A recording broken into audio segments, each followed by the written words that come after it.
வணக்கம் வேந்தரின் ஒரு நாள் ஒரு பொழுது இரவு செய்திகளுக்காக அஞ்சலி. முதலில் தலைப்புச் செய்திகள்.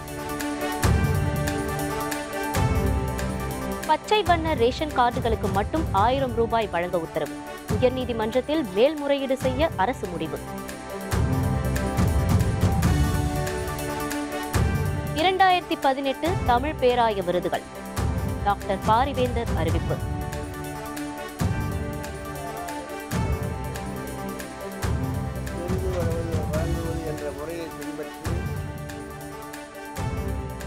பொருளாதார ரீதியாக நலிவடைந்த பொதுப்பிரிவினருக்கு இடஒதுக்கீடு. மசோதாவிற்கு அதிமுக திமுக கடும் எதிர்ப்பு.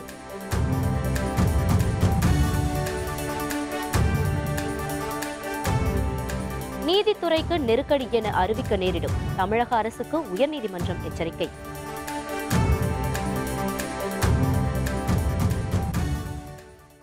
தமிழகத்தில் வறுமை கோட்டுக்கு கீழுள்ள மக்களுக்கு மட்டுமே பொங்கல் பரிசு தொகை வழங்க வேண்டும் என சென்னை உயர்நீதிமன்றம் உத்தரவிட்டுள்ளது.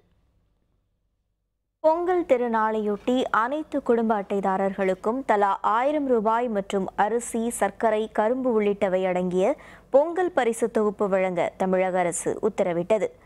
இதனை எதிர்த்து சென்னை உயர்நீதிமன்றத்தில் கோவையைச் சேர்ந்த டேனியல் என்பவர் வழக்கு தொடர்ந்தார்.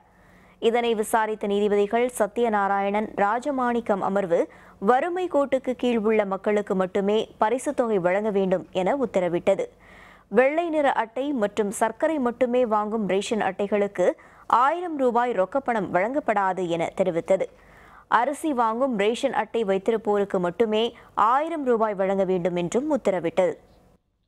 இதனிடையே விருதுநகர் மாவட்டம் சிவகாசியில் பேசிய அமைச்சர் கடம்பூர் ராஜு, அனைத்து குடும்ப அட்டைதாரர்களுக்கும் பொங்கல் பரிசு தொகை 1000 ரூபாய் வழங்க நீதிமன்ற தடை உத்தரவை எதிர்த்து மறுசீராய்வு மனு தாக்கல் செய்யப்படும் என தெரிவித்தார். பொங்கலுக்கு வெளியாக உள்ள புதிய திரைப்படங்களை தயாரிப்பாளர்கள் ஏற்றுக்கொண்டால் சிறப்பு காட்சிக்கு அனுமதி அளிப்பது குறித்து பரிசீலிக்கப்படும் என குறிப்பிட்டார். தீர்ப்பு வழங்கினாலும் கூட அதை மேல்முறையீடு நிச்சயமாக அரசு செய்யும். ஏன்னு சொன்னால் இந்த பொங்கல் பரிசு வழங்குவது என்பது இப்போ நடைமுறையில் இப்பொழுது புதியதல்ல.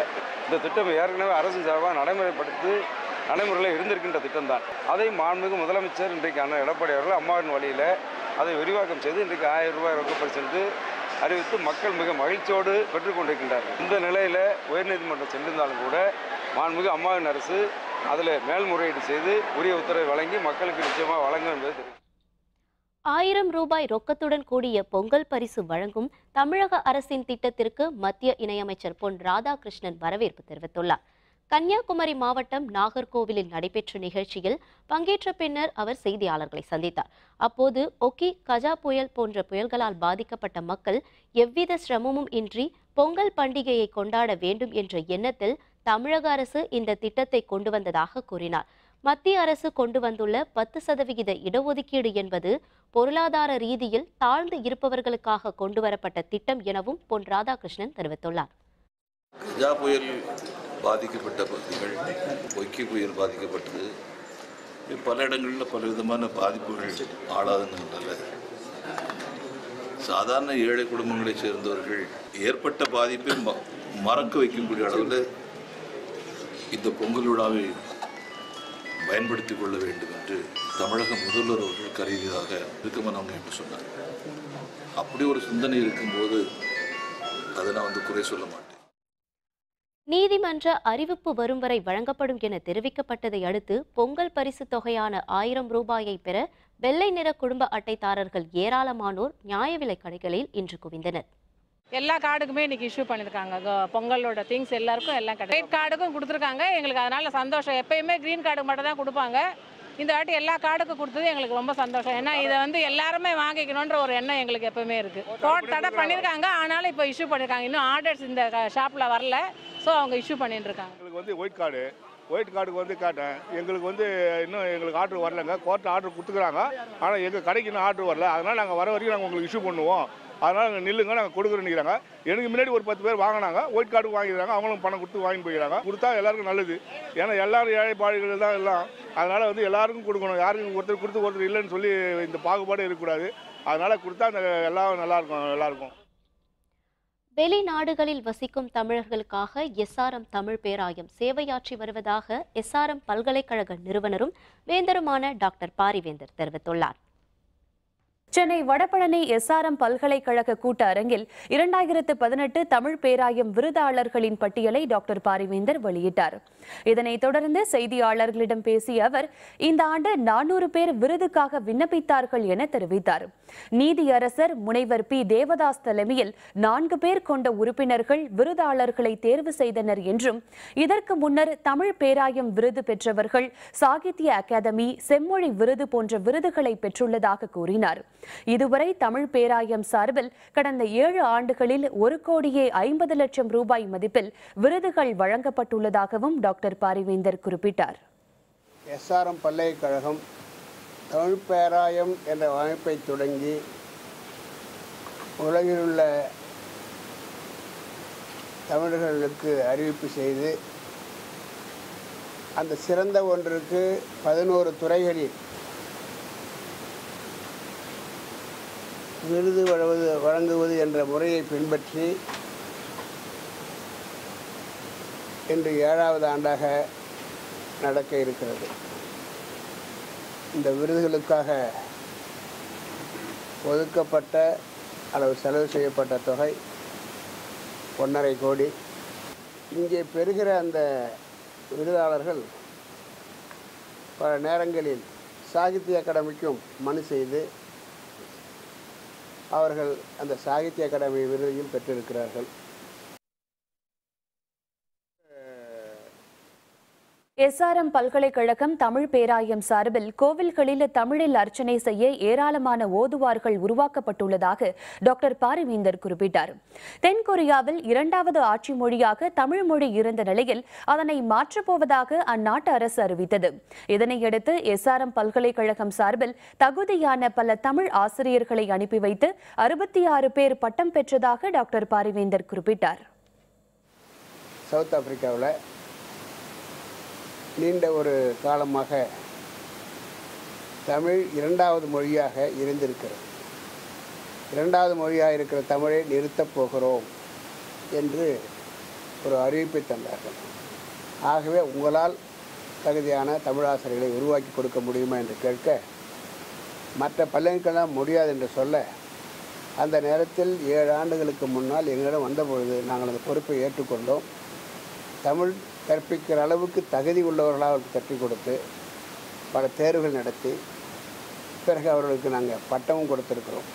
கோயில்களில் ஓதுவார்கள் நம்ம சொல்கிறோம் இல்லையா, அந்த ஓதுவார்கள் விருப்பமுள்ளவரை அழைத்து வந்து அவர்களுக்கு இந்த தமிழ் பேராயம் இப்பொழுது எந்தெந்த கோயில்களெல்லாம் சிறந்த அல்லது பழுத்த ஓதுவார்கள் இருக்கிறார்கள் அழைத்து வந்து அவர்களை பல்கலைக்கழகத்தை விருப்பப்படுகளை கொண்டு வந்து அது ஒன்று சேர்த்து அவர்கள் சொல்லிக் கொடுக்க இவர்கள் கற்று இப்போது எண்ணற்ற ஓதுவார்களை தமிழ் ஓதுவார்களை இந்த பேராயம் உண்டாக்கியிருக்கிறது.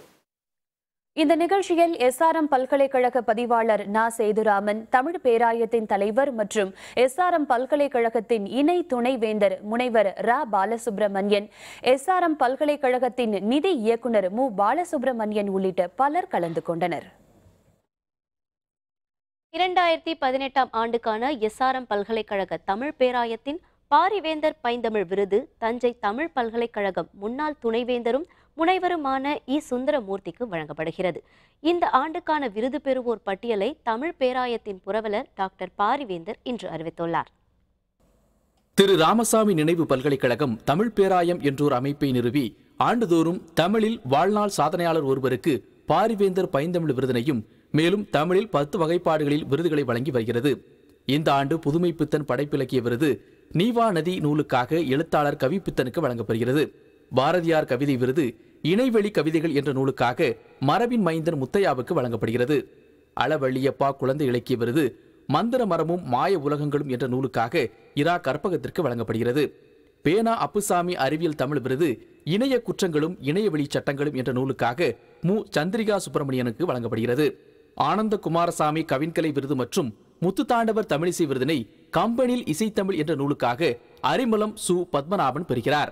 பரிதிமார் கலைஞர் தமிழ் ஆய்வறிஞர் விருதினை விளிம்புநிலை மக்கள் வழக்காறுகள் என்ற நூலுக்காக ஆ. தனஞ்சயனுக்கு வழங்கப்படுகிறது. சுதேசமித்ரன் தமிழ் இதழ் விருது காக்கை சிறகினிலே இதழுக்காக வி. முத்தையாவுக்கு வழங்கப்படுகிறது. தொல்காப்பியர் தமிழ்ச்சங்க விருது சுவிட்சர்லாந்து தமிழ் கல்வி சேவைக்கு வழங்கப்படுகிறது. அருணாச்சல கவிராயர் விருதினை களரி தொல்கலைகள் கலைஞர் மேம்பாட்டு மையத்திற்கு வழங்கப்படுகிறது. தமிழ் பேரறிஞர் மற்றும் வாழ்நாள் சாதனையாளருக்கான பாரிவேந்தர் பைந்தமிழ் விருது பேராசிரியர் முனைவர் இ சுந்தரமூர்த்திக்கு வழங்கப்படுகிறது. எஸ்ஆர்எம் குழும தமிழ் பேராய விருதுகள் வழங்கும் விழா பிப்ரவரி மாதம் நடைபெறும். நாளும் இடமும் பின்னர் அறிவிக்கப்படும் என தெரிவிக்கப்பட்டுள்ளது. தமிழ் பேராயம் சார்பில் மொத்தம் 10 வகைப்பாடுகளில் சுமார் 22 லட்சம் ரூபாய் மதிப்பில் விருதுகள் வழங்கப்பட இருக்கிறது. பொருளாதார ரீதியாக நலிவடைந்த பொதுப்பிரிவினருக்கு அரசு கல்வி மற்றும் வேலைவாய்ப்பில் 10% இடஒதுக்கீடு வழங்க வகை செய்யும் சட்ட முன்வரைவு மாநிலங்களவையில் இன்று தாக்கல் செய்யப்பட்டது. இந்த சட்ட மசோதா மீதான விவாதத்தின் பொழுது பேசிய அதிமுக எம்பி நவநீத கிருஷ்ணன், பொதுப்பிரிவினருக்கு 10% இடஒதுக்கீடு வழங்குவது அரசியல் சாசனத்துக்கு எதிரானது என குறிப்பிட்டார். பின்னர் இந்த மசோதாவுக்கு எதிர்ப்பு தெரிவித்து மாநிலங்களவையில் அதிமுக வெளிநடப்பு செய்தது. தொடர்ந்து பேசிய திமுக எம்பி கனிமொழி, ஒரே நாள் இரவில் முடிவு செய்து இடஒதுக்கீடு மசோதா நாடாளுமன்றத்தில் தாக்கல் செய்யப்பட்டுள்ளதாக கூறினார். இடஒதுக்கீட்டு மசோதாவை நாடாளுமன்ற நிலைக்குழு ஆய்வுக்கு அனுப்பவில்லை என சுட்டிக்காட்டினார். This 10% reservation is unconstitutional and it is not sustainable. And then what is reservation? The second point is the reservation means a remedy only for historical discrimination and its continuing ill effects. This bill, it's a constitution amendment bill, and it has been brought and forced upon the parliament, both the houses of the parliament, overnight, without being sent to the standing committee, without being sent to the select committee. நீதித்துறை நெருக்கடியில் இருப்பதாக அறிவிக்க நேரிடும் என சென்னை உயர்நீதிமன்றம் எச்சரிக்கை விடுத்துள்ளது. சிலை கடத்தல் தடுப்பு வழக்குகளை விசாரிக்க ஓய்வு பெற்ற டிஜிபி பொன் மாணிக்கவேலின் பதவிக்காலத்தை நீட்டித்து சிலை கடத்தல் வழக்கு தொடர்பான சிறப்பு நீதிமன்றம் உத்தரவு பிறப்பித்தது. சிறப்பு அதிகாரியாக நியமிக்கப்பட்டு 50 நாட்கள் ஆகியும் தனக்கு அலுவலகம் ஒதுக்கவில்லை என பொன் மாணிக்கவேல் புகார் கூறினார். இது தொடர்பாக விசாரணை நடத்திய நீதிமன்றம் சிலை கடத்தல் தடுப்பு பிரிவு வழக்குகளை கையாளும் மாநில அரசின் போக்கிற்கு அதிருப்தி தெரிவித்தது. பொன் மாணிக்கவேல் தாக்கல் செய்த மனுவுக்கு பதிலளிக்குமாறு தமிழக அரசுக்கு நீதிமன்றம் உத்தரவு பிறப்பித்தது. அரசியல் கட்சி தலைவர்களின் இன்றைய கருத்துக்களை காணலாம். அனைத்து தரப்பினருக்கும் வளர்ச்சி கிடைக்க வேண்டும் என்பதற்காகத்தான் பொருளாதாரத்தில் நலிந்த பொதுப்பிரிவினருக்கு 10% இடஒதுக்கீடு மசோதா கொண்டுவரப்பட்டதாக பிரதமர் மோடி தெரிவித்துள்ளார். இந்த மசோதா ஏழை எளிய மக்களுக்கானது என்றும் மோடி குறிப்பிட்டுள்ளார். காங்கிரஸ் மீண்டும் ஆட்சிக்கு வந்தால் விவசாயிகள் தான் நாட்டின் ஆட்சியாளர்கள் என காங்கிரஸ் தலைவர் ராகுல் காந்தி தெரிவித்துள்ளார். விவசாயிகள் தான் நாட்டின் மிகப்பெரிய சொத்து என்றும் வரும் மக்களவைத் தேர்தலில் விவசாயிகளின் குரல் எதிரொலிக்கும் எனவும் கூறியுள்ளார். வெளிநாடுகளில் வசிக்கும் தமிழர்களுக்காக எஸ்ஆர்எம் தமிழ் பேராயம் சேவையாற்றி வருவதாக எஸ்ஆர்எம் பல்கலைக்கழக நிறுவனரும் வேந்தருமான டாக்டர் பாரிவேந்தர் தெரிவித்துள்ளார். 2018 தமிழ் பேராய விருதாளர்களின் பட்டியலை வெளியிட்ட டாக்டர் பாரிவேந்தர், இதுவரை தமிழ் பேராயம் சார்பில் கடந்த 7 ஆண்டுகளில் 1,50,00,000 ரூபாய் மதிப்பில் விருதுகள் வழங்கப்பட்டிருப்பதாக தெரிவித்துள்ளார். கிராமங்களே கோவில் என குறிப்பிட்டுள்ள திமுக தலைவர் மு.க. ஸ்டாலின், மக்களை சந்திப்போம், மனங்களை வெல்வோம் என்ற பயணத்தை தொடங்கியிருப்பதாக கூறியுள்ளார். மக்களுக்காக பணியாற்ற வேண்டும் என்பதற்காகவே மக்கள் பிரதிநிதிகள் தேர்ந்தெடுக்கப்படுவதாக மு.க. ஸ்டாலின் குறிப்பிட்டுள்ளார். பொருளாதார ரீதியிலான இடஒதுக்கீடு என்பது சமூக நீதிக்கு எதிரானது என மக்களவை துணைத் தலைவர் தம்பிதுரை தெரிவித்துள்ளார். பொருளாதார அடிப்படையில் இடஒதுக்கீடு வழங்கினால் ஊழல், குழப்பம், அநீதி ஏற்படும் என்றும் தம்பிதுரை குறிப்பிட்டுள்ளார். நாடாளுமன்றத்தில் இடைக்கால பட்ஜெட் பிப்ரவரி 1ஆம் தேதி தாக்கல் என அறிவிப்பு. விவரம் விளம்பர இடைவேளைக்கு பிறகு.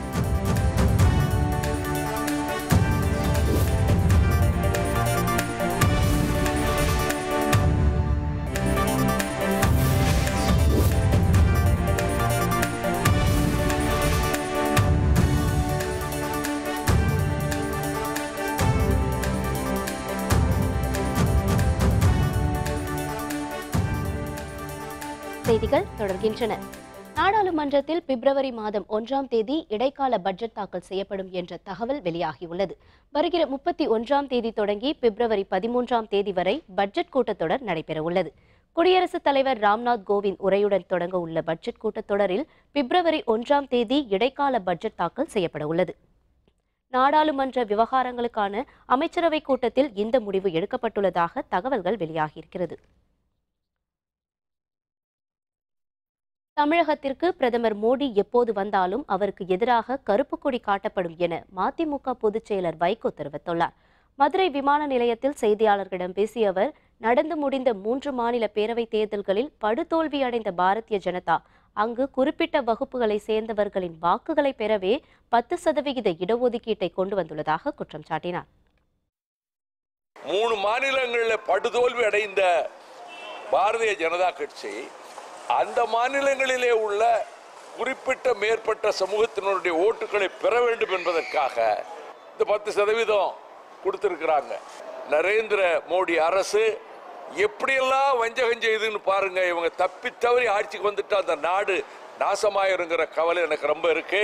இது மிக கடுமையாக நாங்கள் எதிர்க்கிறோம். மறுமலர்ச்சி திமுக கருப்பு கொடி காட்டுவோம்.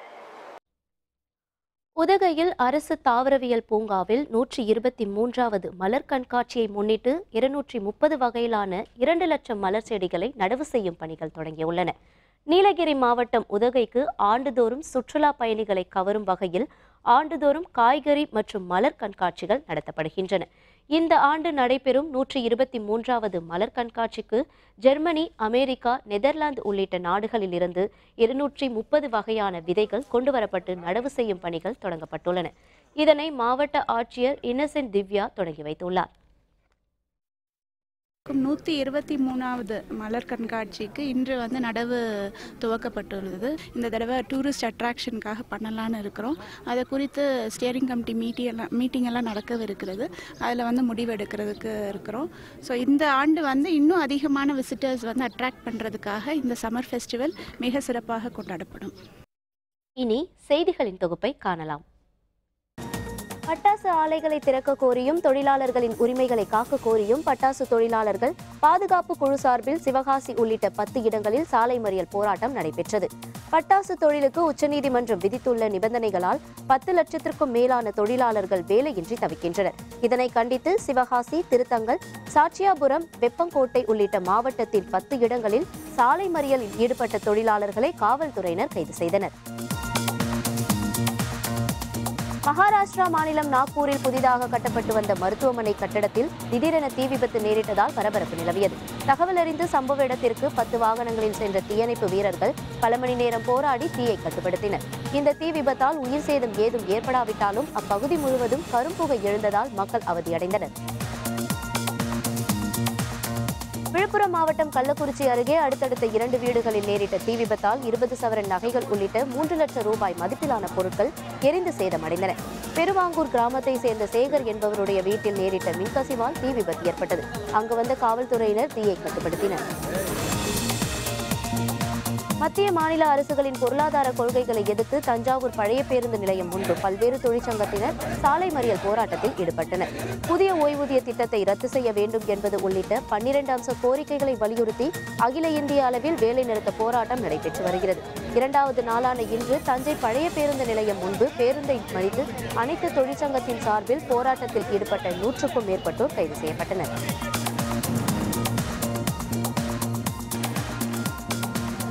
மத்திய மாநில அரசுகளை கண்டித்து வேலூரில் சாலை மறியலில் ஈடுபட்ட 100க்கும் மேற்பட்ட தொழிற்சங்க ஊழியர்கள் கைது செய்யப்பட்டனர். பழைய ஓய்வூதிய திட்டத்தை அமல்படுத்த வேண்டும் உள்ளிட்ட பல கோரிக்கைகளை வலியுறுத்தி நடைபெற்று வரும் 2வது நாள் போராட்டத்தில் வேலூர் தலைமை தபால் நிலையம் முன்பு சாலை மறியலில் ஈடுபட்ட தொழிற்சங்கத்தினர் கைது செய்யப்பட்டனர். கோவையில் மத்திய மாநில அரசுகளை கண்டித்து ரயில் நிலைய முற்றுகை மற்றும் சாலை மறியலில் ஈடுபட்ட 700க்கும் மேற்பட்ட தொழிற்சங்கத்தினர் கைது செய்யப்பட்டனர். 12 அம்ச கோரிக்கைகளை வலியுறுத்தி தொழிற்சங்கத்தினர் வேலைநிறுத்த போராட்டத்தில் ஈடுபட்டுள்ளனர். 2வது நாளான இன்று ரயில் நிலையத்தின் நுழைவு வாயிலின் முன்பு ஆர்ப்பாட்டத்தில் ஈடுபட்டனர். பின்னர் சாலை மறியலில் போராட்டத்திலும் ஈடுபட்டதால் பெண்கள் உட்பட 700க்கும் மேற்பட்டோர் கைது செய்யப்பட்டனர்.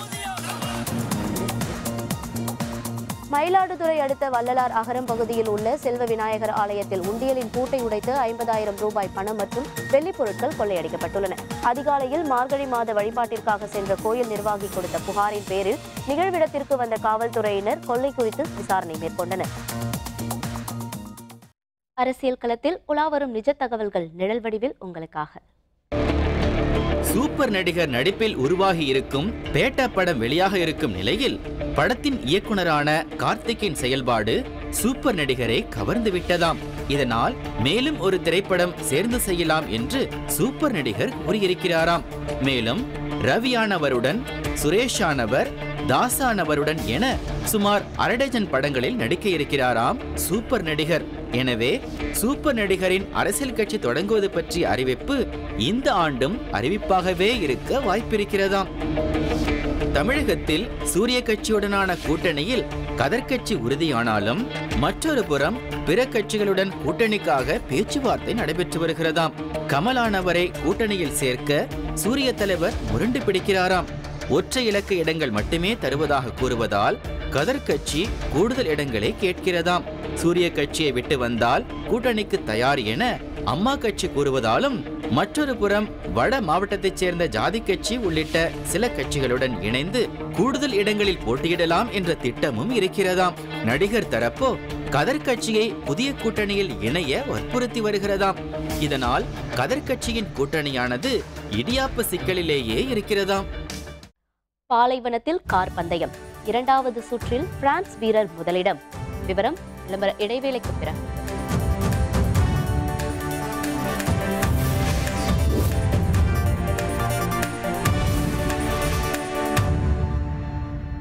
பெருநாட்டில் பாலைவனத்தில் நடைபெற்று வரும் கார் பந்தயத்தின் இரண்டாவது சுற்றில் பிரான்ஸ் வீரர் முதலிடம் பிடித்துள்ளார். டிராக் ரேலி எனப்படும் கார் பந்தயம் இந்த ஆண்டு பெருநாட்டில் நடைபெறுகிறது. பாலைவனத்தில் 84 கிலோமீட்டருக்கு இந்த பந்தயம் நடத்தப்படுகிறது. முதல் சுற்று முடிவடைந்த நிலையில் இதன் இரண்டாவது சுற்றில் 306 புள்ளிகளை பெற்று பிரான்ஸ் வீரர் செபாஸ்டியன் முதலிடத்தை பிடித்தார்.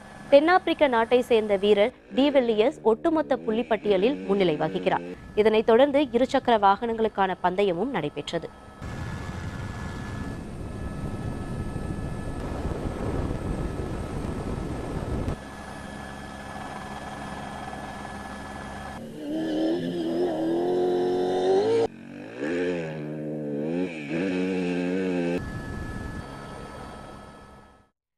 இனி தங்கம் வெள்ளி விலை நிலவரங்களை காணலாம். சென்னையில் ஆபரண தங்கத்தின் விலை சவரனுக்கு 112 ரூபாய் உயர்ந்து ஒரு சவரன் விலை 24,408 ரூபாயாகவும் 1 கிராம் தங்கத்தின் விலை 3,051 ரூபாயாகவும் உள்ளது. வெள்ளி விலையை பொறுத்தவரை கிராமுக்கு 40 காசுகள் அதிகரித்து 1 கிராம் 42 ரூபாய் 50 காசுகளாகவும் 1 கிலோ வெள்ளியின் விலை 42,500 ரூபாயாகவும் உள்ளது. மீண்டும் தலைப்புச் செய்திகள். பச்சை வண்ண ரேஷன் கார்டுகளுக்கு மட்டும் 1000 ரூபாய் வழங்க நீதிமன்றம் உத்தரவிட்டதை எதிர்த்து மனு தாக்கல் செய்ய அரசு முடிவெடுத்துள்ளது.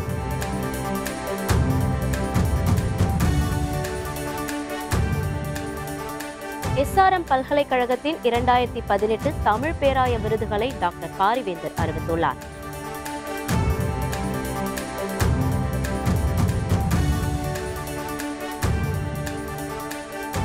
பொருளாதார ரீதியாக நலிவடைந்த பொதுப் பிரிவினருக்கு இடஒதுக்கீடு மசோதாவிற்கு அதிமுக, திமுக கடும் எதிர்ப்பு தெரிவித்துள்ளது.